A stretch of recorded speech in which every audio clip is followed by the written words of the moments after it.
For more on the precautions that one needs to take as it's biting cold these days, we are joined by Dr. Naresh Gupta, Senior Physician with the LNJP. Welcome, Dr. Gupta, to Midday Prime.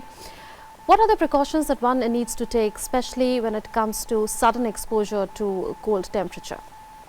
See, when there is sudden exposure to cold temperatures, several parts of our body suffer or at risk of suffering health problems. The prime ones that one tends to see are the cough, cold, chest problems, lung problems, and then there are these problems that affect the muscles, the bones and the joints, the patients who suffer from arthritic conditions. The skin tends to become dry, the skin start bleeding from the skin or the chips, and one should not undermine that when there is a sudden exposure to cold, it also adds to disturbance in the control of blood pressure. Myocardial attacks are more common, and diabetes and chronic conditions tend to go haywire because of the precautions that go off. Also, during these times when the weather gets cold in places like Delhi or northern India, Indo-Gangetic plains, the air pollution adds to the health issues. The air pollution tends to be worse during these times of the year, and also when the temperature is low and there is inversion, then the gases and the pollution tends to stay at lower levels where it hits hard. And because the ozone would come up whenever the sun comes out, the ozone hits the lungs and all these areas very frequently. The most affected are the small children, those who may be just breastfeeding or are still not walking around. Infants. Yes, infants and small children, and the elderly, and the pregnant mothers also should take care.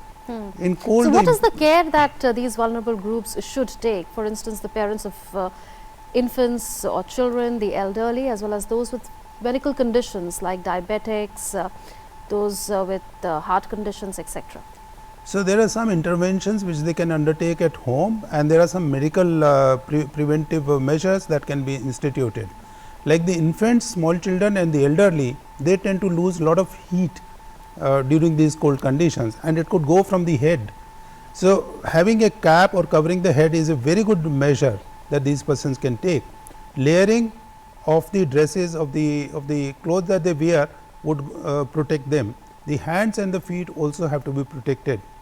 While making use of the alternative measures to generate heat, one should keep in mind that burning coal or burning wood as a measure is not a good idea. Because we tend to see that angitis, like they are called in Hindi, or bonfires, or like you are saying burning coal, etc., that tends to lead to greater emissions of carbon monoxide, isn't it? That's right. And that could be dangerous. Not only carbon monoxide, there are other gases also, but this carbon monoxide can be lethal, especially if you burn those kind of things and sleep in a closed environment.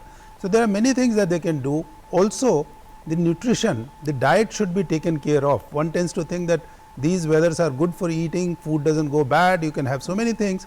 Everything will go out of control, whether it is your body weight or your physical fitness or your diabetes or blood pressure.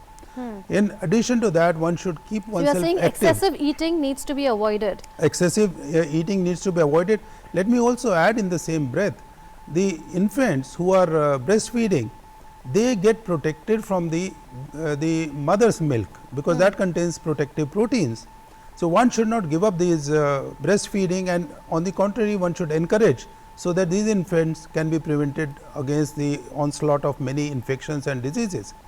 If one starts showing symptoms of cold and cough, then can that degenerate into viral fever, and what is it that one should do if symptoms are already showing?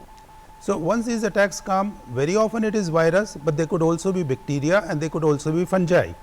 The bacteria can also complicate into superadded bacterial infections. Now let me tell you, both of them, many of them are preventable with the vaccines that can be given. One common virus that is a culprit and that can kill persons, young ones, old ones, adult ones, is influenza virus, and we have a very effective influenza vaccine which can save one from the influenza and at least can save you from not getting very severe attacks.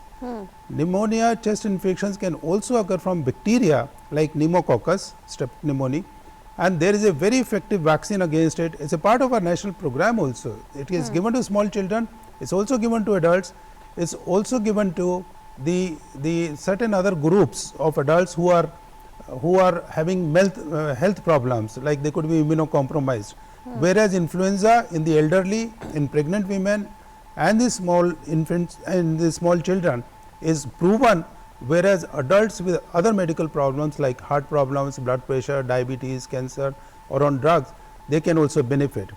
Along with these two vaccines, there are other vaccines like Haemophilus influenzae vaccine, that is good. In children, measles vaccine is very effective, because one of the complications of measles is pneumonia, and whooping cough vaccine is there, one should prevent. Okay. The adults can also save themselves by not smoking. You see, smoking would add to the lung problems. If they are already bad because of smoking, it would make it much worse.